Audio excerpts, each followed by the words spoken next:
How's it going, Knicks fans? Welcome back to Fireside Knicks. It's been a minute. Your boys Alex and Ryan. We've been writing a lot about the Knicks, talking a lot about the Knicks. I think it's time we actually come on the podcast and break down kind of what's happening. I know a lot of people are probably discussing the Jalen Brunson contract, 4 years, $156.5 million.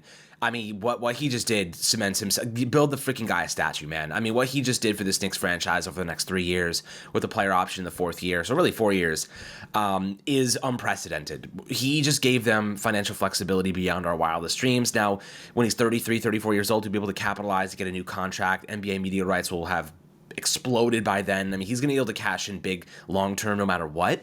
But over the next 4 seasons, the Knicks now have additional salary space per year to go out and add a big piece or retain big pieces already on the roster, whether it be a guy like Bridges long-term. And, he probably wants to keep that Villanova squad together. And this is special. Like, we haven't seen something like this in a very, very long time. It's very selfless of him to push that money off. I mean, he left $113 million on the table, gave us a discount, really, until the future. Think about it. Like, if he blows out his knee, knock on wood, he may never see that long-term deal down the road. He's betting on himself, but he's also doing what's right for the team. Completely selfless. You don't see players do stuff like this very often. And the truth is like, this team has a chance to win a chip. This team has a chance to break a 50-year stretch of no championships because of Brunson's, not only his abilities on the court, but his selflessness off the court. Ryan, thoughts, immediate impressions on Jalen Brunson's new contract? Obviously everyone's enamored with him, in love with this guy. I mean, he's the biggest piece in New York right now among pretty much every team. I know we have Aaron Judge and some big players, but right now I think most people in New York love Brunson more than anybody else. I mean, the pay cut, it's not really, like, it wouldn't, I think pay cut's a little, like, it's not the right word because he took the max money he could get, but you do understand he took this extension so that it keeps the Knicks flexible. And I saw another report suggesting that Mikal Bridges could potentially do the same thing, take his max extension next summer instead of the following summer to, limit the amount of money the Knicks will have to pay. This opens up the opportunity for the Knicks next year to retain Julius Randle if that's what they choose to do. I think that if Randle plays the way he did after they got Anunoby, it's a no-brainer. The way this team played after acquiring OG Anunoby, when they were really healthy, they were the best team in the NBA by a country mile. They were destroying teams. They put a can of whoop ass on Philly. They demolished Denver. And I understand Isaiah Hartenstein was a big part of that. Losing Isaiah Hartenstein hurts a ton, but I would say the difference between having Mikal Bridges versus Dante DiVincenzo defensively is going to make up for the gap between Mitchell Robinson and Isaiah Hartenstein. Really, the gap is created by the health, not as much the on-court talent, I think. I think that's fair to say, right? Like, Hartenstein was the more reliable player, and I think on a per-game basis last year was clearly the better player, but Robinson has all the defensive chops to be a shot blocker, all that stuff. Brunson, though, I mean, yeah, I'd argue he's the most beloved athlete in New York right now. Look at the market share, right? Like, New York, for the baseball, the Yankees and Mets, the Mets are a really relevant team. They are a big part of Queens culture, of New York culture. You cannot dismiss that they have a large fan base. Jets, Giants, right? The Jets are, a huge part of New York sports, even though the Giants are, the bigger franchise. I mean, Rangers, Islanders, the Islanders, they have some semblance of New York success in the 80s. Like, there's something there. But there is, the Knicks, Nets, no disrespect. Maybe all the disrespect, though. There's no share in market. The Knicks are clearly the biggest team. Like, this isn't like a 50-50, 60-40, 55-45. This is like 80-20. Like, Nets fans don't exist kind of thing. The New York Knicks are the biggest team in New York. Jalen Brunson is probably the most well-liked athlete, I'd say, because of that. And then, you talk about the on-court production. I know everyone talks about how tired he was in the postseason and can he sustain that? He doesn't have to now, right? Like, Mikal Bridges is a bucket getter. That guy can score. We obviously know the scoring prowess of Julius Randle. Regardless of how you feel personally about Julius Randle, that dude was 25, 10, and like 5 every single night for the Knicks. He can get to the rim efficiently. He, his three-point shot, it's not always the most accurate, but he takes so many. It is a shot you have to respect. And then, of course, you have 3 shot creators on the floor at the same time. And you have 3 guys who are also completely fine scoring 20 in a game in a win. Like, do you think Randall cares if he only scores 22 as long as they win? No. You think Bridges cares if he scores 15 in a win? No. You think Brunson cares if he only scores 20 in a win? Absolutely not. And now the bench gets deeper too because, DiVincenzo, who you and I were pounding the table to get, and he has been a revelation in New York. Now he's coming off the bench, and he's just going to run and gun. So, ultimately now, and I'll pass it off to you like this, Alex, their payroll situation is excellent considering the talent and depth they have. There aren't many teams with as much star talent and depth as the Knicks without being completely screwed financially and in draft capital. Jalen Brunson set them up to be a contender for a pretty good amount of time. I mean, absolutely. This Knicks starting five is really interesting. They're a bigger starting five. Dante DiVincenzo's smaller, thinner guy. Even Josh Hart, a little bit smaller. Obviously, just he makes up for it with his energy and physicality. But Bridges is 6'6". Like he's a tall dude, but he's also got insane length and he can shoot from the perimeter. You don't need Julius Randle to shoot threes anymore, right? In fact, if I see Julius Randle shooting more than 2 or 3 threes a game, I'm gonna be like, what the hell? Why? Like, there's no point. OG Anunoby, great 3-point shooter. Mikal Bridges, solid 3-point shooter. Julius Randle, horrible 3-point shooter. 31% hit rate from downtown last year. Why would you have him shooting threes? There's no point. You have those guys on the wings to do that for you, plus Brunson. Julius Randle can be your de facto. Look, Mitchell Robinson's going to get hurt at some point. We're going to talk about other center options in a minute. But Julius Randle, get him into the post, let him be physical, crash the boards, be aggressive, mid-range jumpers, off the glass. Like, that's where he should be living next season. He was averaging 9.2 rebounds a game before the injury. The guy is a rebounding machine. He's physical. That's where his game is. He's a physical specimen. He can really just torment defenders inside. When you create that much pressure inside and you have to double Julius Randle because he's destroying your interior presence, you have to collapse your defense. What happens when you collapse your defense? You have guys open on the perimeter and guys open on the wing, and you have Bridges was close to a 38% 3-point shooter last year. I think Anunoby was around 40%. Brunson was 40%. You have guys that are going to knock down these shots at a really high clip, not to mention DiVincenzo. So, I kind of feel as though Randle, you don't need him shooting three. You don't even need him in the perimeter. Get him into the freaking paint. Let him operate. Let him go ISO if you need him to. Let him just dominate. Because once that defense starts to collapse, you're going to be able to maximize your other players. And OG Anunoby, sit in the freaking corner, man. His corner shots are absolutely lethal. He doesn't need to be that, athletic in terms of how he goes about, attacking the basket. He can do it, and I love him in transition sometimes. But his real asset here is defense. Like, he's going to be able to create turnovers, give you more reps, give you more offensive opportunities, and those points are going to come directly from him. Let him sit in the corner, get those open looks when Julius Randle's dominating inside. Brunson's driving to the basket, kicking it out to the corners. He's going to get plenty of opportunities. Not to say that he shouldn't be driving to the basket too. There will be opportunities for everybody to be aggressive. But I just think that Julius Randle's role changes in this offense because you just don't need him shooting threes. You don't need him to be like, it was Brunson as the number 1 scorer and then it was Julius Randle as the number 2 scorer. You could argue that Randle and Mikal Bridges are like 1A, 1B, number 2 scorers. Like, they're both capable of being right there. I mean, Bridges had a down season last year. Brooklyn is just horrible. I mean, he was much better with the Phoenix Suns. The turnover there, they were for some reason starting to build around Cam Thomas for the second half of the season. I don't even know what the hell Brooklyn was doing. They're just out in freaking left field doing sniffing grass. But Bridges over here can average 22 plus points a game, which is around what Randle averages. He could be your number 2 scorer. Like, Randle could end up becoming the number 3 option here if he doesn't really adjust to that new role. And I think that his role should be more interior. You don't need him shooting threes. What do you think about that in terms of where this offense goes in terms of how they're going to situate these different scorers? How do you leverage them? How do you balance this act? I think we saw really good stuff between Brunson, OG, and Randle before he went down. Bridges just offers you a bigger Dante DiVincenzo with better defense. Like, that's kind of the way I see it. But he can be aggressive driving to the hoop too. That length is filthy. He can draw fouls. It's going to be exciting, man. Like, this team is big, but they are equally as athletic if they were small. It's really impressive. Yeah, I do think Randle is going to have a little bit more of an interior presence as well. They have the spot-up shooting and the shot creators in the perimeter. But I will say this, too, when it comes to Randle. If he can get his three-point shot to be more consistent, that does add another dimension to this offense because if he's that multi-level scorer alongside Brunson, right? Like, what do you do as a defense? And you talk about like the conundrum for opposing defenses of like, okay, you have to respect their interior presence. You have to respect. I mean, Mitch is lethal when at the rim in terms of shot efficiency. He's very good there. You have to respect Randle's interior presence. then you have to respect, again, like Bridges and Brunson are elite level jump shooters. Like Brunson specifically is one of the best offensive players in the league.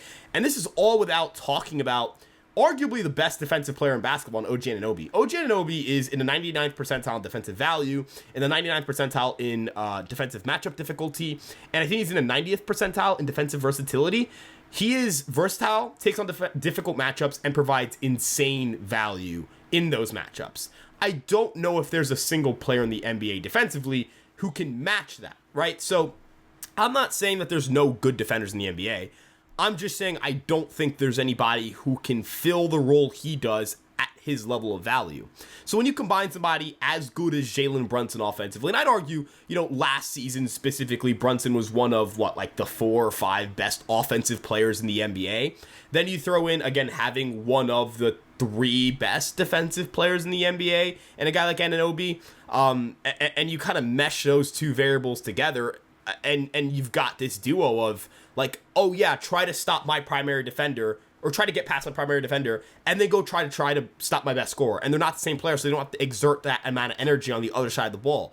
Bridges as your secondary defender is huge. It's massive. It's game-changing. Who was his secondary defender in Brooklyn? You can't even think of it. You mentioned Cam Thomas in the court. Cam Thomas, there's a difference between, I think, a bad defender and a defensive, like a true liability.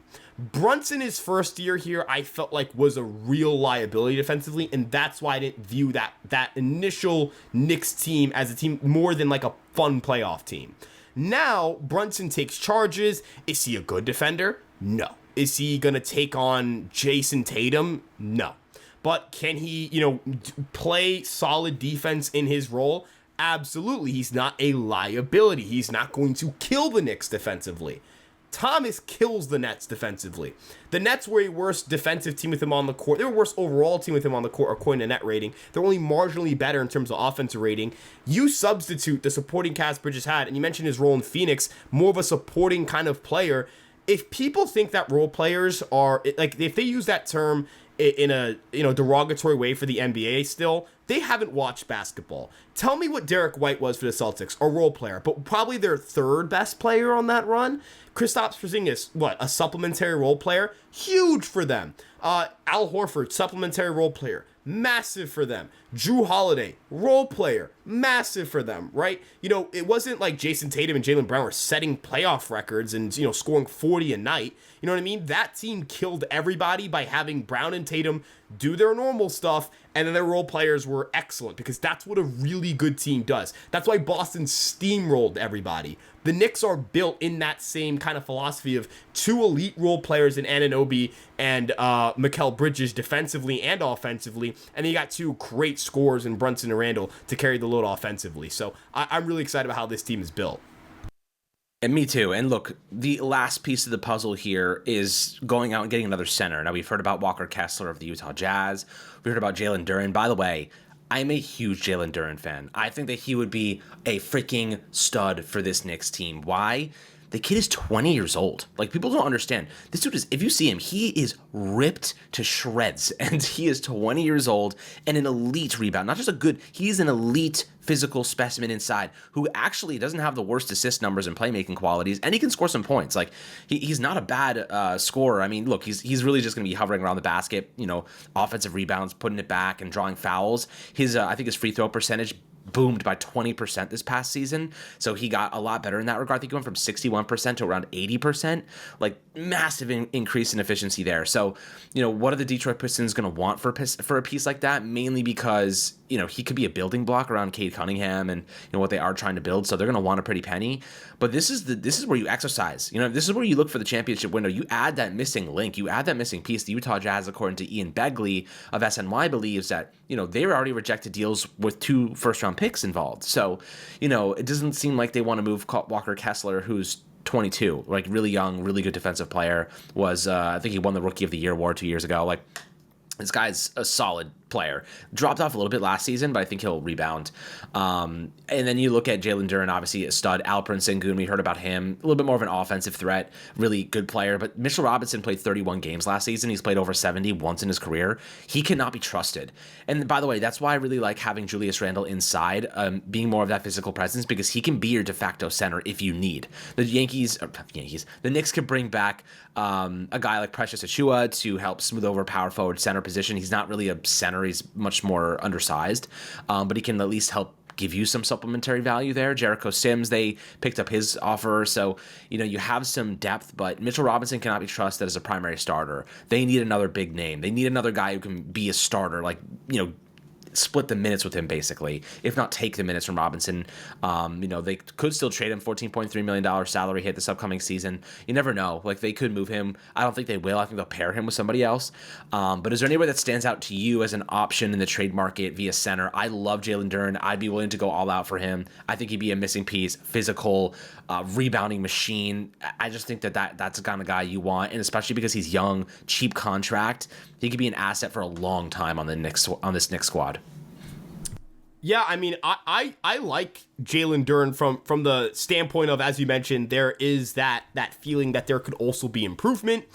You talk about the offensive qualities of some of the other guys. I know that Sengun's a great offensive player, but I do have great amount of concern about his defense. When it comes to Duren, he was in the 84th percentile in points per possession and 95th percentile in shot quality. So you feel kind of that stuff's good. Off-ball movement, he was in the 89th percentile in that regard. His interior defense, it needs to get cleaned up for sure, but it's nothing that I don't think it's nothing he can't fix. 79th percentile in rim protection, 88th percentile in defensive help defense. That's huge. Dude, the Pistons suck, man. The Pistons suck. Yeah, the Pistons are awful. If you have Mikal Bridges, OG Anunoby, Julius Randle, and Mitchell Robinson, or not Mitchell, I guess in this instance, but those other guys, your rotations, your movement is a lot cleaner. You're going to be able to have support. He had zero support on that Pistons team. Exactly. So I'm not surprised.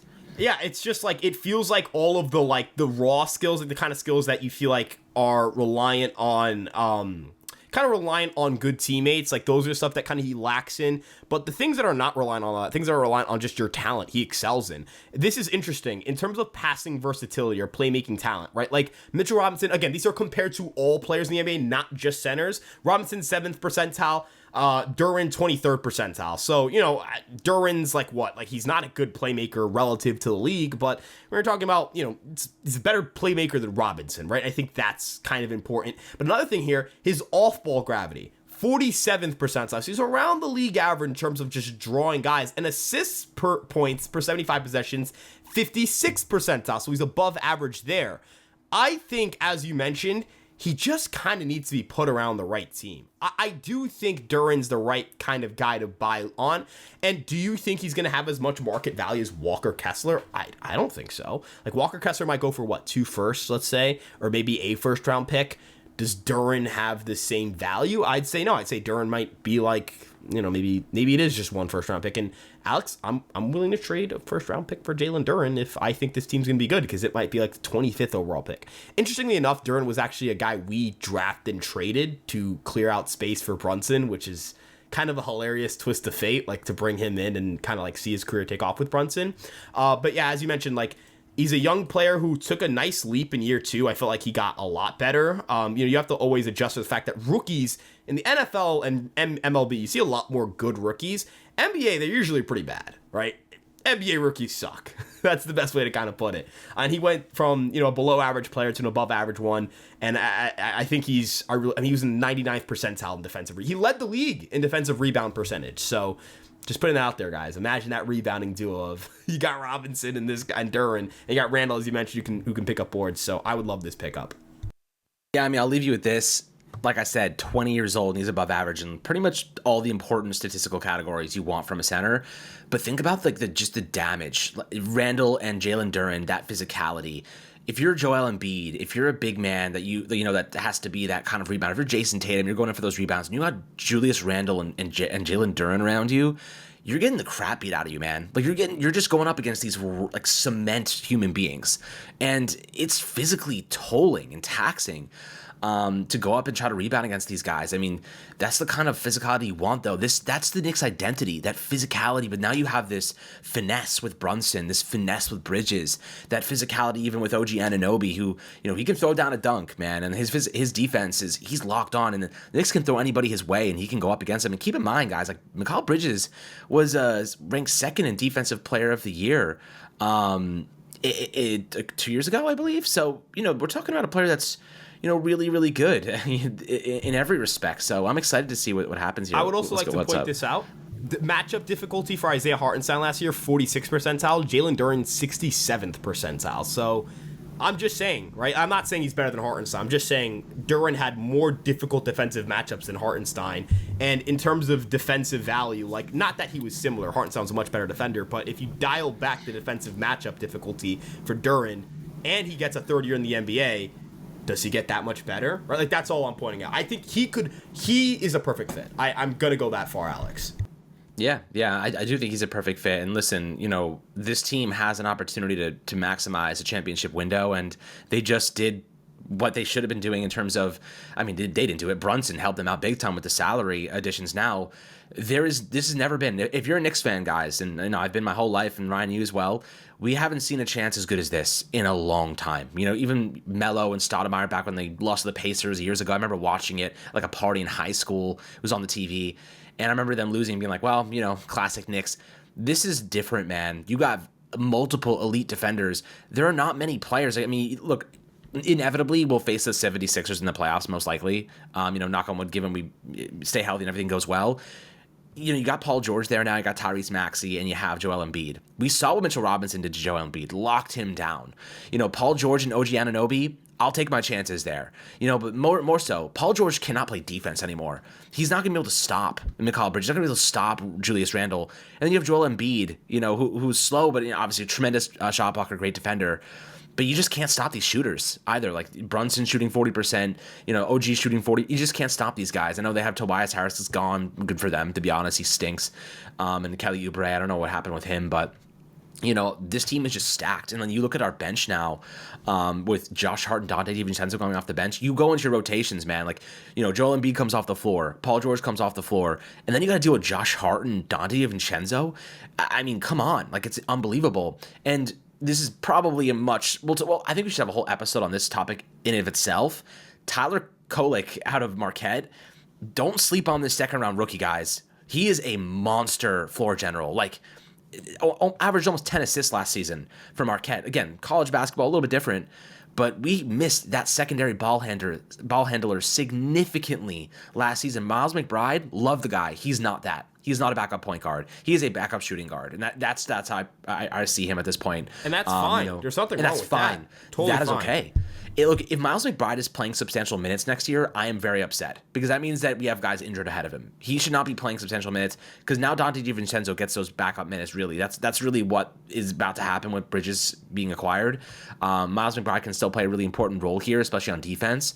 But this is going to be, I like Kolek a lot. I like his makeup. I think he can be a really good supplementary ball handler and assist and playmaker to Brunson. So I'm excited. We'll have a whole I think we should have a whole episode on that by itself. Been writing a lot about him recently. But guys, always happy to hear your thoughts below. I know it's been a minute since we've posted on the Fireside Knicks podcast, but we're starting to ramp that up now, get more involved. A lot of good stuff coming from us over the next couple months leading into the regular season. I appreciate you guys as always. Make sure you like and subscribe. And we'll catch you guys on the next Fireside Knicks episode.